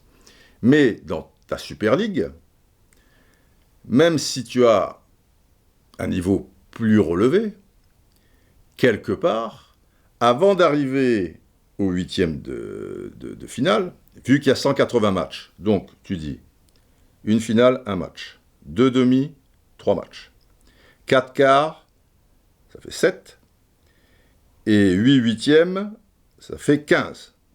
Donc tu as 15 matchs, émotionnellement, Super League ou pas, c'est 15 matchs, où tu vas avoir le côté émotionnel à l'extrême. Il y a 180 matchs.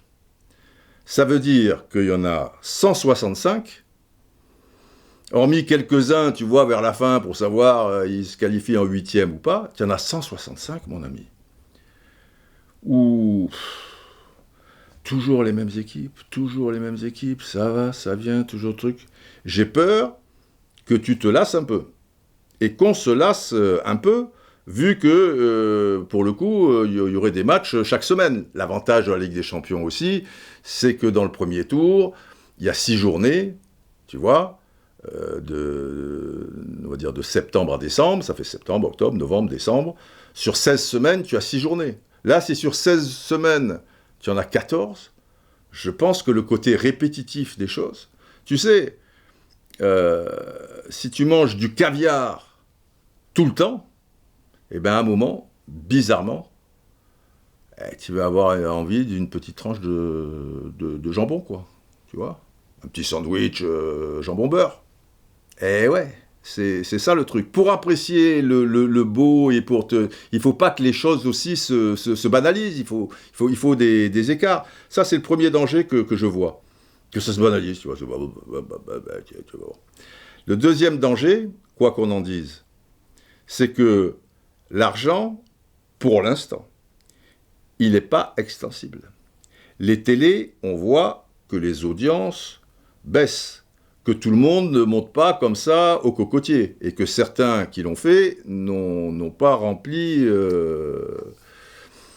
la note tous les 3 mois comme ils devaient le faire. Je pense à Mediapro. Tu vois, les gens, ils sont pas... Et que c'est aussi la crise, et que, tu peux pas acheter des abonnements là, des abonnés de trucs, des abonnements machin. Agnelli, tu vois, il te parle qu'il y a aussi des abonnements pour le dernier quart d'heure, tu vois. Alors toi, tu vas acheter un abonnement, tu vas avoir 75 minutes, et après, comment tu fais? Tu ne paies pas les 15 dernières minutes? Enfin, tu vois le topo. Et, dernière chose, à mon avis, comme l'argent, tu ne vas pas le trouver, tu vois, en levant la tête et en regardant le ciel, et qu'il a ses limites, et que les télés aussi, elles ont leurs problèmes financiers, et leurs limites aussi, ça veut dire que si ça coûte une blinde, cette histoire, eh bien les championnats vont coûter très peu, ou beaucoup moins. Donc ils vont perdre en valeur d'une manière terrible.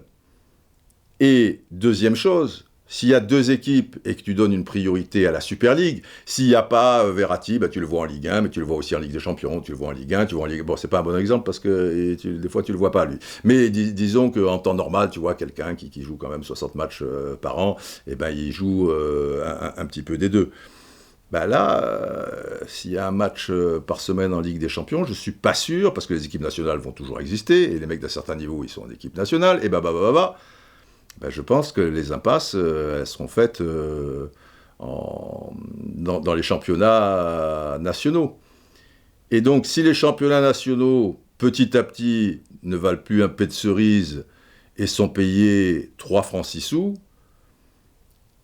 et ben ça veut dire que hormis les 4-5 gros qui joueront, et encore ça reste à prouver, les 4-5 gros pour les Français, parce que là, peut-être 2, peut-être 3, ça veut dire que les 17 autres, eh ben ils auront plus beaucoup d'argent, hein, puisque tout sera parti de l'autre côté pour les télés.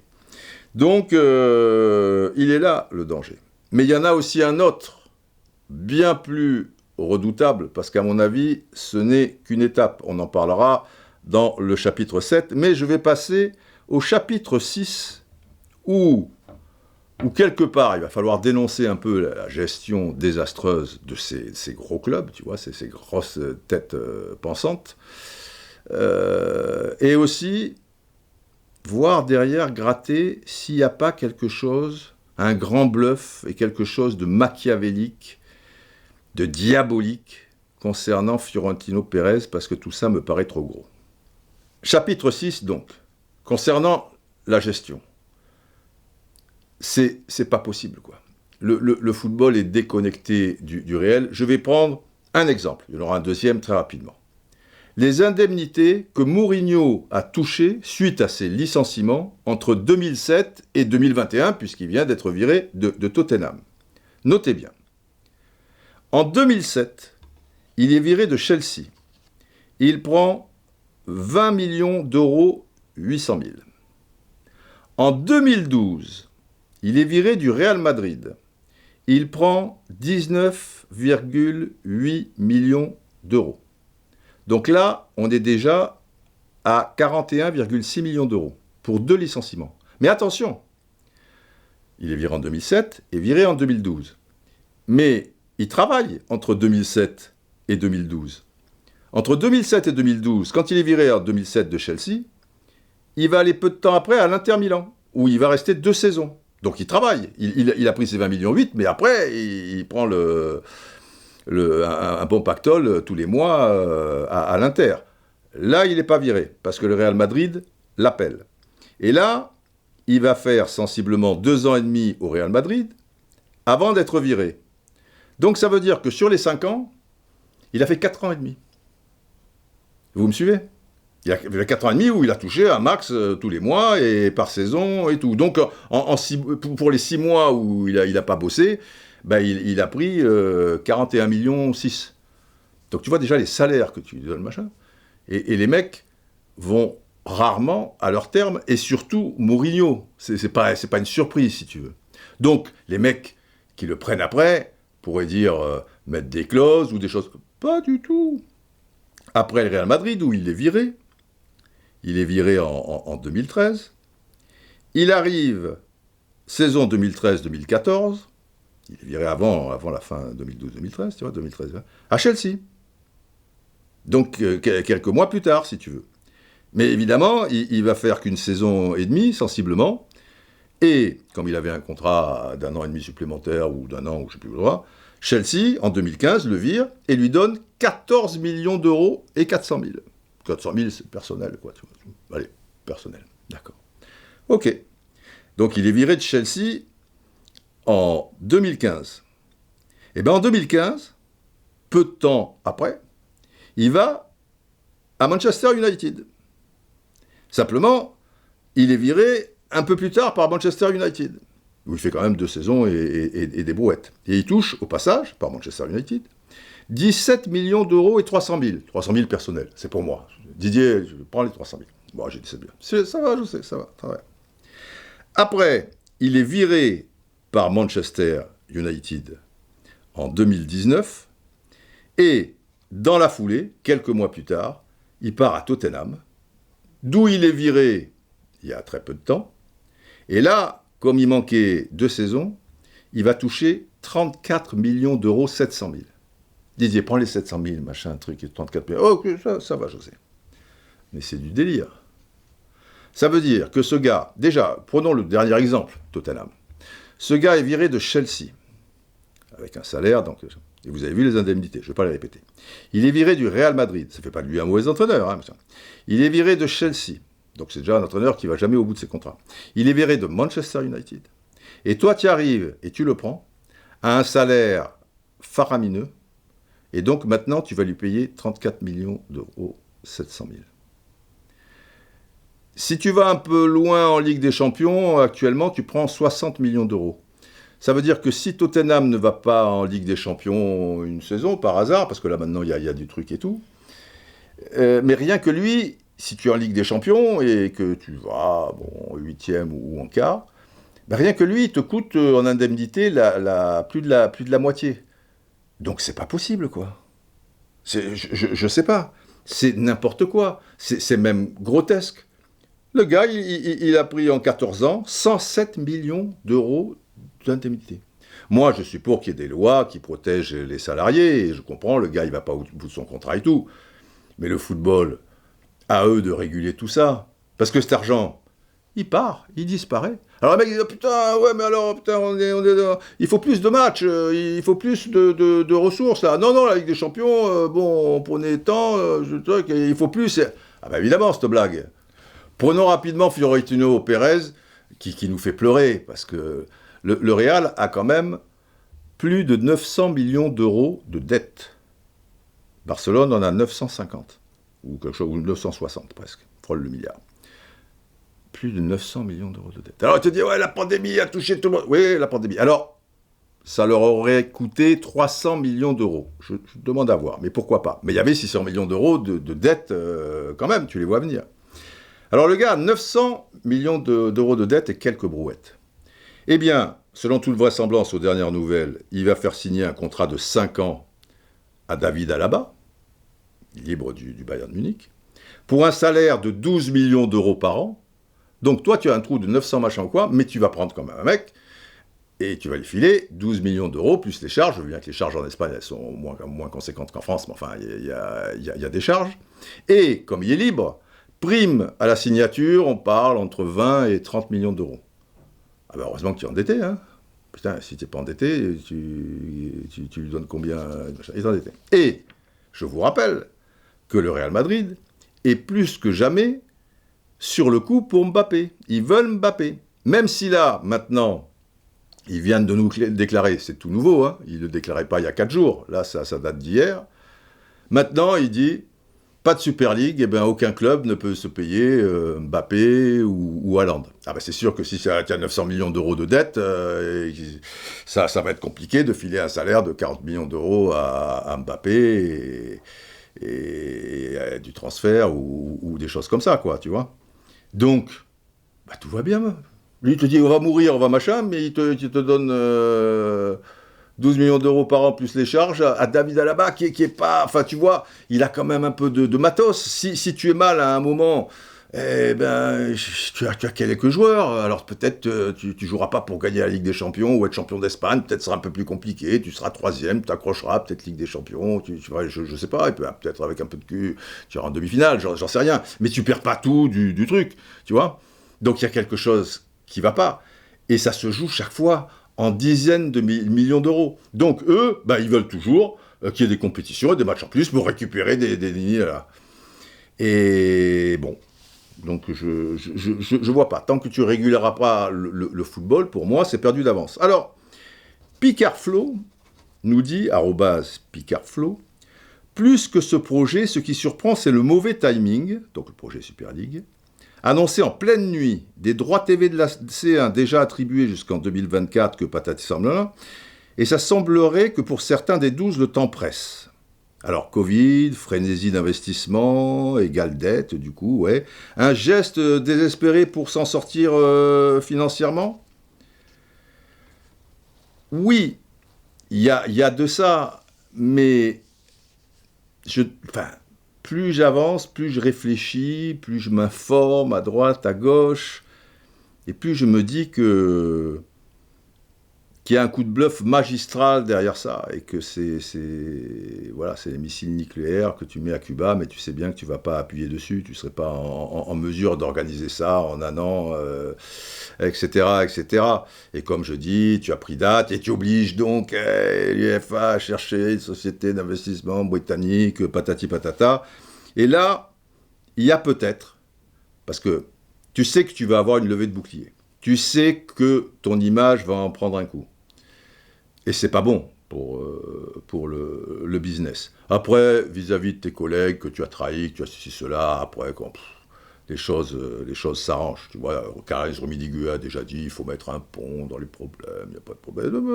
Ça s'arrange toujours. S'il y a des intérêts communs, et comme ils ont quand même des intérêts communs, et que comme le Bayern voudrait quand même plus d'argent, et que les autres voudraient quand même plus d'argent, t'en fais pas que... Bon.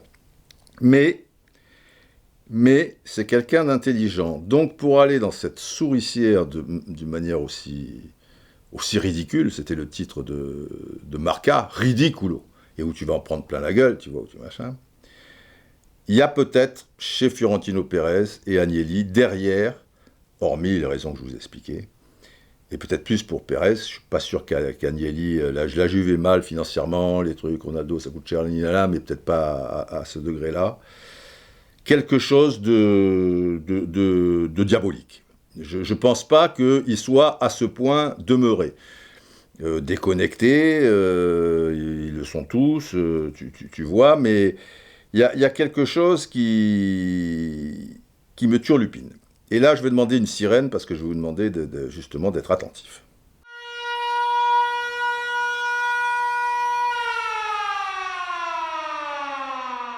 Je pense donc, ça je ne l'ai pas trop lu ou entendu, maintenant je lis pas tout et j'entends pas tout non plus, mais je pense que Fiorentino Pérez a mis un super hameçon au bout de son crochet là, pour ferrer un max l'UEFA, leur faire peur, et justement que cette Ligue des Champions, j'allais dire à 2 balles, non elle n'est pas à 2 balles, puisqu'elle peut être peut-être un jour à 7,5 milliards, je reste à prouver, mais pour sauver peut-être son club de la banqueroute, je ne vois pas le Real s'écrouler, encore qu'à un moment il y a peut-être une limite. Il a fait aussi des dépenses pharaoniques pour Santiago Bernabéu, avec des travaux depuis un an ou quelque chose comme ça. Il y a un an, il avait 600 millions d'euros de dette. Si tu as, comme je l'ai dit dans l'équipe du soir, si je suis endetté un max de mon côté, je ne vais pas faire des travaux et rénover mon triplex à Manhattan, à New York. C'est pas possible. Et pourtant, tu vois, je ne suis pas grand financier, mais juste, voilà, c'est juste une question de bon sens, si je les ai pas. Lui, il te fait des trucs pharaoniques, machin, il te veut Mbappé, il te veut machin truc, et il a un trou. Donc, si tu dois rassurer les banques, et ça, faut faire vite, eh ben, il fallait que l'UEFA mette le paquet. Et je pense que c'est ça, le fond du problème. Mais, il y a autre chose aussi. Il y a peut-être derrière, si tu veux, en réfléchissant un peu, si tu veux des nouvelles ressources, là tu vas faire 180 matchs, tu vas pas en faire non plus 350 ou machin, il y a une limite. Et je dis, les télés européennes, ça va, sont des vaches à lait, il y a une concurrence, mais il y a une limite. Il faut forcément que tu gagnes des marchés. Et le marché chinois, asiatique, etc., ils ont déjà, au niveau du merchandising, fait beaucoup. Le football existe dans ces pays depuis longtemps, mais il paie plus ou moins cher. Beaucoup de championnats anglais, ils aiment beaucoup le championnat anglais, la Ligue des Champions, oui, truc. Mais là où tu peux faire la différence, là où il y a quand même un Eldorado, et c'est quand même un continent, et c'est un continent qui est riche, c'est si tu fais passer le football aux États-Unis. Je pense qu'ils ont ça dans la tête. Sinon, avec toutes ces histoires d'argent et cette course incessante à l'armement, qui vit par l'épée périra par l'épée. Et qui vit uniquement avec cette histoire d'argent périra par l'argent, à mon sens. Et là, j'en arrive au dernier chapitre, parce qu'il faut bien conclure, cher brave. Le chapitre 7, je reviens du futur. Je vous l'ai déjà dit dans pas mal de podcasts, quand on parlait un peu de ce sujet-là. Les Américains, il y a vraiment une forte partie de la population, notamment d'immigrés avec les Mexicains, avec les trucs, les là, baba, qui ont une culture football, qui aiment le football, et plus ça va, plus le football aurait une chance de devenir, à moyen terme, l'un des sports majeurs, même si, culturellement, ok, le basket, le baseball, le football américain, patati patata et tout. Mais tu peux faire un massacre. Alors, tout ce qui évolue un peu ces derniers temps, je vous ai dit, simplement, pour que ça marche, il faut que la télévision suive. Si la télévision américaine, donc, ne suit pas, un sport ne peut pas émerger à un super niveau. C'est impossible. Et il faut aussi toucher les Américains. Alors, leurs gosses, beaucoup aiment le football, mais après, le papa ou la maman, ils les amènent, mais comme ils sont à 10 000 lieues de ça, ils ne vont pas regarder à la télé. Pourquoi ? Parce qu'ils n'ont pas cette culture du football, les références du football, mais la sensibilité football aussi. Ça les fait chier. Ça les fait chier parce que il faut que ça pète, que ça machin, bim, bam, boum, boum. C'est comme ça, c'est la boxe, c'est le basket, le foot américain, c'est des choses non seulement spectaculaires, mais qui se jouent sur 20-30 secondes où le cœur, boum, après, allez, pub. Après, pub. En football, je vais vous donner une anecdote. Un petit gong, s'il vous plaît. Bon, ça remonte un peu, ça a quelques décennies, on doit être en 90 ou quelque chose comme ça. J'étais à Mexico, je faisais un documentaire pour le record de l'heure, sur piste, machin, c'est pas du football. Et j'étais avec mon caméraman américain, Denis. Et Mexique, terre de foot. Et je me renseigne un peu, comme je reste sensiblement 15 jours à Mexico, je me dis, il doit bien y avoir des matchs là, de championnat, de trucs et tout. Et il y en a un. Enfin, il y en a plusieurs, mais j'en choisis un. De première division. Je ne sais même plus lequel c'était. Machin, c'était pas au stade Aztec, mais un stade quand même un peu... Ouais, qui avait une certaine tenue conséquente. Et j'amène Denis et le sondier américain aussi, Kennedy. Pas Fitzgerald. John Fitzgerald Kennedy. J'aurais du mal. Non, j'y arriverai pas. N'insistez pas. Et moi, je trouve... ouais, le match d'une certaine tenue, c'est pas mal. Ils se sont emmerdés comme des rats morts. Alors moi je leur expliquais, tu vois, alors lui, voilà. Mais il me disait, mais pourquoi le mec reste par terre 2 minutes ? Ah mais je dis, ça c'est le foot, ça c'est, tu l'effleures, ah bon, machin, d'accord. Bon, donc pendant ce temps-là, tu manges des chips ou des trucs, mais des tortillas en l'occurrence, machin, mais il se fait chier. Le mec redonne au gardien, qui redonne à son défenseur, les autres attendent, machin. C'est pas possible. Ce n'est pas possible. Et donc, tous les discours d'Agnelli, de Pérez, je ne sais pas si vous avez remarqué ces derniers temps, la VAR, pour la télévision, et pour la télévision américaine, c'est du pain béni. C'est pour ça que je me demande si derrière, il n'y a pas la mainmise des Américains. La VAR, c'est le teasing le plus absolu, imparable, puisque il, enfin, ou elle, va intervenir à un moment, tu peux pas aller promener ton chien à ce moment-là, parce qu'il y a ou un mec qui est exclu, ou le but est accordé, ou le but est refusé. Hors jeu, donc là, petit truc. Si ça dure, on nous prépare normalement en 15 secondes, on dit putain, mais ça va, on a vu le ralenti, on a compris, mais ça tarde, hein, toujours. Mais je pense que ça va tarder, ça va continuer à tarder.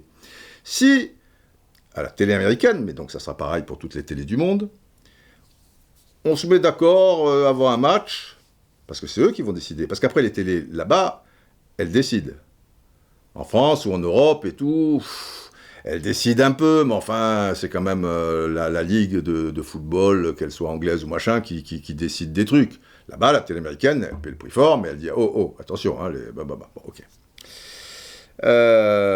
Si tu te mets d'accord pour 8 VAR dans le match, parce que tu vas augmenter les responsabilités de la VAR pour le coup. Parce qu'il n'y a pas 8 fois quelque chose où tu as un doute s'il y a un rouge, où tu as un doute s'il y a un péno, ou s'il y a un doute s'il y a un but. En général, ils doivent faire les calculs, il y en a 3, 4, 5. Eh bien, ils vont trouver la VAR pour un corner ou pour le premier carton jaune ou autre chose, c'est pas grave ça. Donc si tu en fais 6 à peu près, mais que tu dis, chaque fois il faut 1 minute d'arrêt. Et pendant 1 minute, tu passes de la pub. Tu vas pas zapper, hein? Ben non. Parce que... Ou tu vas zapper 10 secondes, mais pas plus, parce que tu veux le vivre, le truc, le carton rouge, ou le but accordé, ou pas accordé, ou patati patata. Et donc là, déjà, c'est plus intéressant pour les télés. Et là, tu auras un petit gars de la télévision qui sera en relation, ça veut dire que l'arbitre de champ, il sera en relation avec ses juges de touche, avec les mecs qui sont là-haut, qui revisionnent des trucs, mais il sera en relation avec un gars de la télévision, et qui dira, non, vous attendez, non, antenne, on reprend dans 30 secondes, ok, nini. Et là, on dira, top, c'est bon. Et là, il dira, qui va voir, ou que c'est accordé, c'est refusé, ou je sais pas trop quoi. Ça va se passer comme ça, je vous le donne en 1000, je reviens du futur, mais c'est gros comme une maison. Les 5 remplacements, soi-disant c'était pour la pandémie, on est un peu fatigué et tout, ça pouvait se tenir. Ça va rester en état. Et puis à un moment, ça passera à 10 remplacements. Mais pour que, tu crois que la télé américaine, tu vas attendre 30 secondes, le mec avec son truc et tout, ça va être comme au hockey sur glace, hein, bim, bam, boum, bim, boum, boum. Tant que c'est ça, ça reste du football. La difficulté, c'est comme je vous l'ai évoqué souvent, et je l'en ai encore parlé dimanche dernier à l'équipe du soir, c'est ce qu'a dit Fiorentino Pérez, les mecs sont tombés dans les pommes, on prépare un peu le terrain, tu vois. C'est ce qu'a dit Agnelli, ses 4 enfants, c'est pas possible de regarder 90 minutes. Gérald de Piquet de Barcelone l'a encore dit tout récemment, il dit les matchs sont trop longs maintenant et trucs, il faut réfléchir à ça. Parce que si tu fais un maximum de matchs aussi, même pour le physique des joueurs, ça veut dire que si tu as 25 joueurs sur la feuille de match, ça rentre, ça sort, ça truc, ça patati patata, donc ça va devenir que stratégique, quoi. Le côté un peu spontané, un peu fou des choses va se perdre. Mais ça devient un autre sport. 90 minutes? Non. Si tu perds les 90 minutes, alors c'est un autre sport. Parce que toutes les références que tu as, ou si tu perds les 7,32 m de long, et les 2,x m de large, et patati patata, toutes les références que tu as, c'est quand même dans un cadre qui est toujours le même, et sur une durée qui est toujours la même. Si tu dis il n'y a pas assez de buts, et que de 7,32 m, maintenant les gardiens ils sont trop grands, ils sont trop trucs, et tu les passes, ne serait-ce même qu'à 7,33 m, enfin tu ne vas pas augmenter d'un centimètre, tu vas les passer à 8,20 m. Ça veut dire que toutes les données machin d'avant, les 13 buts de Fontaine, les ceci, c'est autre chose. C'est autre chose. Et à partir du moment où c'est autre chose, et que ça devient privé et tout, et que c'est un format pour les télés, alors ok, ça sera 60 minutes, ça sera 4 x 15, ça va dans tous les sens, machin, et là, oui, là, on s'est moqué de Jacques-Henri Hérault, mais là, oui, le mec aux États-Unis tel qu'il est formaté par rapport au sport ou truc, même s'il y a des sports très bien, etc. et tout, mais ouais, un corner direct, ça vaut 2 buts, oui, un penalty marqué par le coup du foulard, on a vu Di Maria, tout le monde s'est extasié, putain, il a centré, non, mais c'est joli, ces trucs. Tu marques un penalty du coup du foulard, il va y avoir des gestes, des trucs, des machins, du spectacle, des pop girls, du spectacle. Eh ouais, des popcorn et du spectacle. Et pourquoi pas? Alors là, il y aura des spectacles. Là, les 15-24, ou je sais plus quel âge, 16-24, où il y en a que 4 sur machin, là, ça va les faire marrer. Après, ça peut être comme Rollerball aussi, vous vous souvenez du film avec James Caan, tu vois, comme au hockey sur glace, où il y a un tueur qui machin, à un moment... Il y a 2 mecs, ils vont dire mais ils se poussent, ils se machin, ils se truc, mais c'est ridicule qu'ils se battent vraiment. Mais faites comme au hockey sur glace. Quand ils se battent, vous les séparez pas, et puis il faut pas qu'il y ait les 20 qui arrivent. Il y en a que 2, ils se battent. Quand il y en a un qui prend vraiment le dessus et qui est sur l'autre, et alors là, il peut le massacrer, hop, tu interviens. Comme ça, l'adrénaline, tout ça, hop, tu interviens, il n'y a pas de massacre, mais truc. Ça va plaire aux gens, ça va. Tu vois, ah oui, mais après, c'est... Voilà. Et là, le Real Madrid, bah, tu vas rembourser tes dettes, tes trucs et tout. Après, ça va aller plus loin. Ça va aller plus loin. Parce que je reviens du futur, mais loin. Mais évidemment que c'est ça. Pour que ça plaise aux Américains, il faut donc qu'il y ait des équipes de clubs américaines qui se distinguent et qui soient des grosses machines de guerre. Donc, qu'est-ce qui va se passer dans un premier temps ? C'est facile à faire, hein. C'est plus le Mayflower, tu vois, en bateau pour relier, je veux dire, l'Europe aux États-Unis. Hein. Il y a des avions, ça va vite. En première classe, les mecs récupèrent, etc. Et tout. Il y aura de tels moyens financiers. Eh bien, tu vas avoir un championnat intercontinental entre les 20 Européens crack, donc voilà, on les connaît ou on les imagine, sur 4 ou 5 pays, machin. Et tu vas avoir les 20 Américains, donc les 20 Européens et les 20 Américains. Et de temps en temps, comme ils font entre côte Est et côte Ouest, tu vois, où à un moment, les basketteurs de la côte Ouest, ouf, ils vont sur la côte Est, mais pas pour un match. Ils restent, ils vont faire 3-4 matchs, après ils reviennent, etc. et tout.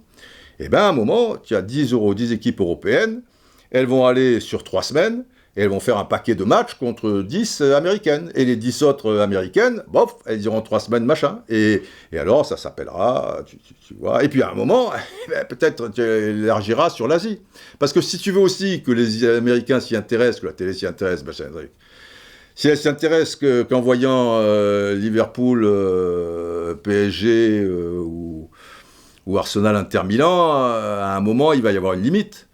Maintenant, s'il y a les Miami, je sais pas trop quoi, qui jouent contre l'AC Milan et les trucs de Cleveland ou de LA qui jouent contre la Juve, c'est pas la même limonade. C'est autre chose. C'est autre chose. Bah là, on sera dépassé. Je reviens du futur, j'aurais pas dû vous dire tout ça, je veux pas vous casser le moral, mais d'un autre côté, voilà, le football aura vécu, il était populaire, il sera élitiste, il est depuis un bout de temps, hein, quand tu vois le prix des maillots pour faire plaisir à ton gosse, les mégastores, les abonnements sur certains stades, etc., voilà. Donc, le football a gagné. Après, on pourrait parler encore de plein de choses, mais bon, on va en rester là. Je crois qu'on a fait le tour, mais dans les choses qu'il faut un peu retenir aussi, c'est, bon, le futur, mais ça, vous saviez un petit peu. Est-ce qu'il y a le plan machiavélique de Fiorentino Pérez ? Moi, je le sens bien. Et le danger de mettre le football dans juste un truc, tu vois, tout l'équilibre dans un fonds d'investissement, machin. Après, l'UEFA, la FIFA, ils n'ont pas été sérieux. Tu peux pas demander à des grands clubs de payer des fortunes des joueurs et qui aillent jouer sur un terrain synthétique au Kazakhstan ou au Kurdistan. Enfin, je ne sais même plus où c'était. J'ai pas regardé le match.